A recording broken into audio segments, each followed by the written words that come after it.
Hello, and welcome to the Brutal Iron Gym podcast, where our goal is to cut through the BS and deliver the brutal truth about topics related to health and happiness. Today's podcast number 1794. The topic is training, and the title is Commercial Gym Friendly Intensity Techniques. Ooh. I do own a gym, and I get to train in my gym, and it's semi-private. Like, we only have about 100 members, and it's awesome. I love it. The environment is great. You can superset equipment here. You can do circuits. There's a lot of chaotic, crazy things you can do, and everybody supports that type of training and understands it. The downside is then when you go to a commercial gym, like a typical commercial gym, you can't usually train the same way that you would train at a private gym or at home. You know, when you're at home, you can use all of the equipment in one circuit, and there's no one there to steal it from you.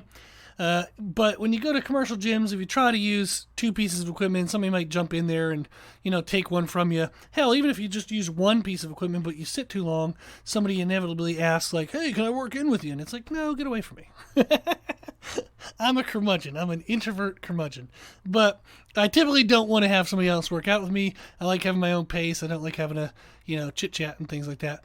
My job is chit-chatting. And I love my job, which is hysterical because I complain about talking to people, but I love what I do. But what I do all day is talk to people, answer questions.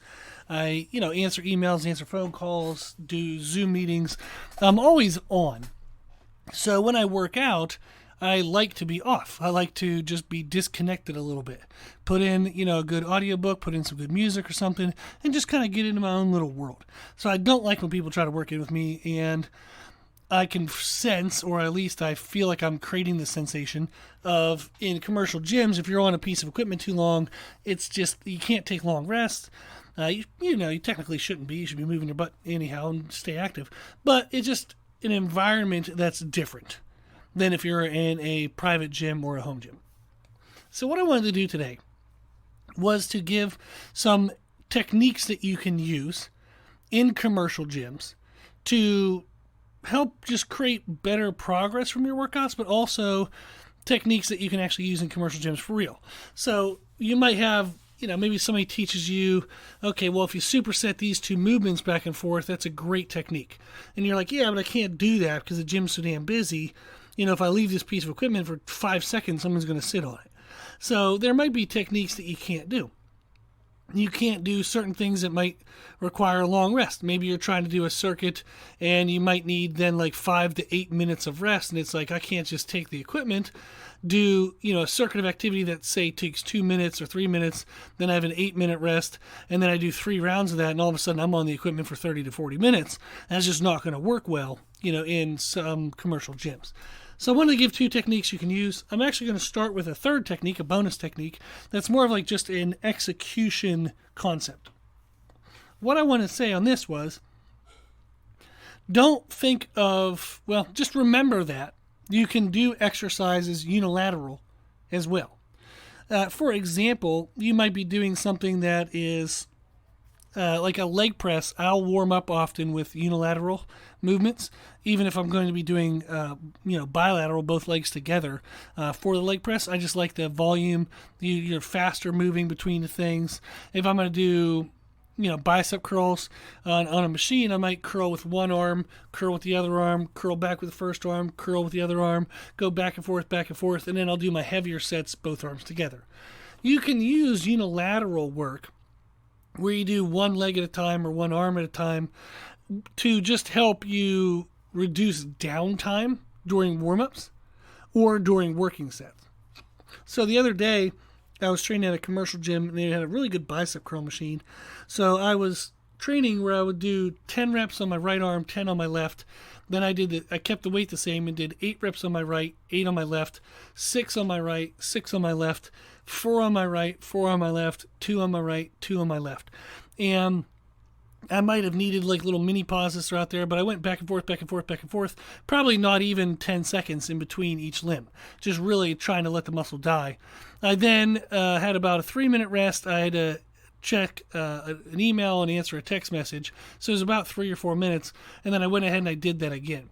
It was nice because I was able to do a long continuous effort, take a rest, then a long continuous effort, and then move on from that piece. And it was neat because if you think about it, if I was doing right side, left side for 10 reps, that's one set per arm, right? But I did 10 reps, 8 reps, 6 reps, 4 reps, and 2 reps. And I kid you not, those hardest sets were the 4 and the 2s because the arms were dead. But that's 5 working sets where the muscles felt maximally stressed. I then took that short rest and then did another 5. So I got 10 working sets of my arms, and it was maybe 8 minutes, 10 minutes on that machine. Very quick, moved on, went to the next thing. The ability to do things in a unilateral way is really helpful for reducing downtime. You get less interruptions because you're not on the piece of equipment for too long, and you're not sitting there just looking like you're available to talk for too long. And it helps you stay better focused because you're not, since there's not opportunities to get lost on Facebook or Instagram or whatever, you stay focused, you stay more intense. And then also, it's not overly significant, but it is true that you'll burn more calories. Rather than doing 5 sets of effort where you do both arms together or both legs together, you end up doing 10 sets of effort if you do it unilaterally. So that's twice the times that you're going to be under stress and burning calories if you do them unilateral versus together. So it depends on what you're doing. It depends on how much you do of that. But it is true that unilateral movements will burn more calories in the execution of doing the movements than bilateral movements. So I want to throw that out there and just remember that you can use unilateral concept as just something to mix into your workouts. Now, the 2 techniques I want to give in today's podcast, one is something you can do before your working sets, and the other one is something you can do after your working sets. So this is actually kind of unique. A lot of intensity techniques are things that you would do at your working sets. So I wanted to give a fun perspective of what you can do on your way to your working sets. Just give you something a little bit different to think of.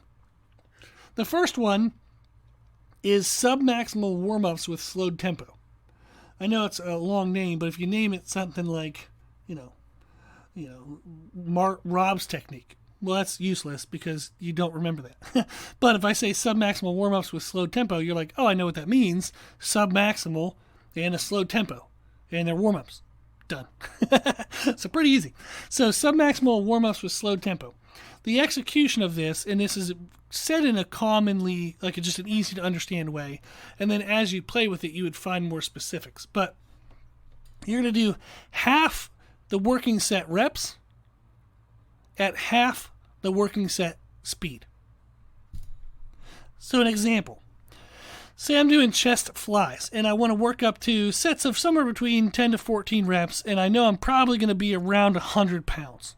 Maybe that's what I know on that machine is probably going to be challenging for sets of somewhere between 10 to 14 reps. So chest flies, I know my working sets are going to be 10 to 14 reps, probably around 100 pounds. So the submaximal slow tempo technique for warm-ups would be as I do 50%, which would be 50 pounds. And so I'm going to do half the working reps. So I'm only going to do 5 reps per warm-up set rather than 10. And I'm going to do it at half the speed. So maybe my normal speed would be a 2-count concentric and a 2-count eccentric. So if it's a chest fly, I would be going in at 1, 2, and then back out at 1, 2.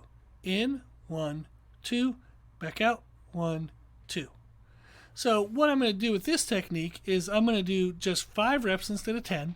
I'm going to do half the speed. So it's a 4-count concentric and a 4-count eccentric.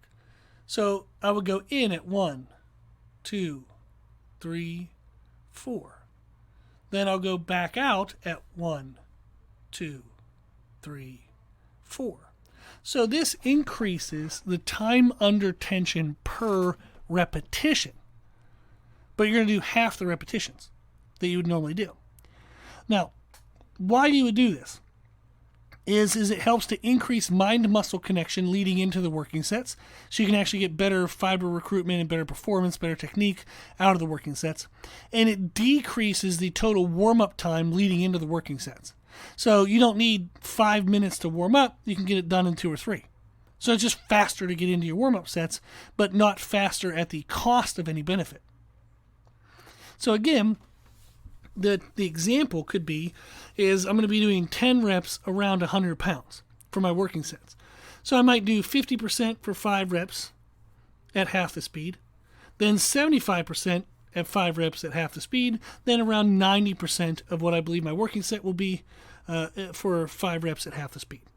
The idea of this is I do a little bit of an increase in weight each set, just like I normally would with a warm-up, but I do half the repetitions at half the speed, so I'm still going to have around the same time under tension as I would have during my working sets, but I'm not going to wear myself out. I'm not going to, decrease my performance capacity by the time I get to my working sets. This just helps you to have to not take as long of a rest between the warm-ups, and you get a longer time under tension per repetition, which means you're going to feel the muscle firing throughout the fuller range of motion with less momentum involved, so you're actually going to increase your mind-muscle connection. Pretty cool. So I would suggest that you play with that. You can do that, as I said, as part of your warm-up leading into your working sets. Again, it's submaximal warm-ups with slow tempo. You're going to do half the working set reps at half the working set speed. A warm-up set around 50% of the target weight, then around 75% of the target weight, then around 90% of the target weight. Okay, so that's the first technique. It's actually a really fun technique. I do that quite often, so I would definitely suggest trying that. The second suggestion I have for commercial gym friendly intensity techniques is what you can do after your working sets. So let's say your working sets were very performance focused. You wanted to make sure you got the most amount of weight or the most amount of reps. It was very important to be fresh and do your absolute best at your working sets. What that commonly means is you would have done a very minimal warm-up, just bare minimum of what was needed to get to the working sets, and you wouldn't have done likely any volume before that.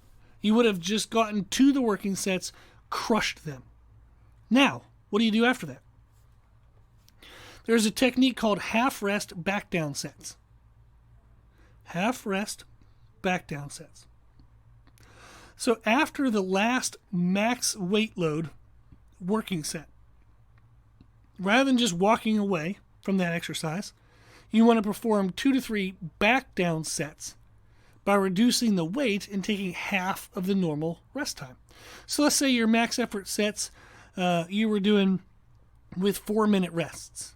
So that would be 100% weight because it was max effort at 4-minute rests. Then using the half rest back down sets, you might drop to 70 to 80% of what your working weight was, and then do 2-minute rest, and then get 10 reps in. So you would match the same rep count. Maybe you were doing max effort sets of 5 reps, so you would do 5 reps in the back down sets, or 3 reps, and you would do 3 reps in the back down sets. So you do the same rep count as you were doing in your working sets, but you're going to reduce the weight and take half the rest. So you might do a back down set of 70 to 80% with a 2-minute rest, then 50 to 70% with a 2-minute rest, and then 30 to 50% with a 2-minute rest. Now that last one's kind of optional, whether what you're doing, 30 to 50% would even be, beneficial. So let's look at an example. I actually did this the other day with the hack squat. I was doing a leg workout. I did this technique and then thought, hey, it might be a good podcast. So the last effort, max effort set was 180 pounds, which is 4 45-pound plates at 10 reps. And I was taking roughly about 3 to 5 minute rests, kind of whatever I needed between there to feel like my aerobic capacity wasn't going to be the limiter of the next set. I wanted it to be muscle damage. So again, it was 4 plates, 10 reps at about 3 to 5 minute rests. So what I can do then is, instead of just unloading the machine and walking away, I would do half rest back down sets. I would go from 4 plates down to 3 plates and rest only 2 minutes, and then I would still try to go for 10 reps. Then I'd drop down to 2 plates, rest for 2 minutes, and then again go for 10 reps.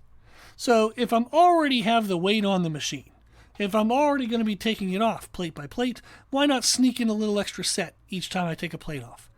That's the benefit of half rest back down sets, is you can add volume for extra caloric burn, maybe get some extra muscle damage. You could increase your overall workload capacity, the amount of effort you're able to give in a singular workout. That can be increased over time, which helps you burn more calories, get stronger, and build more muscle. All good stuff. And it can be a useful tool for adding volume after your top sets, your working sets, if the performance was such an important goal for you that you didn't really do any volume before the working sets.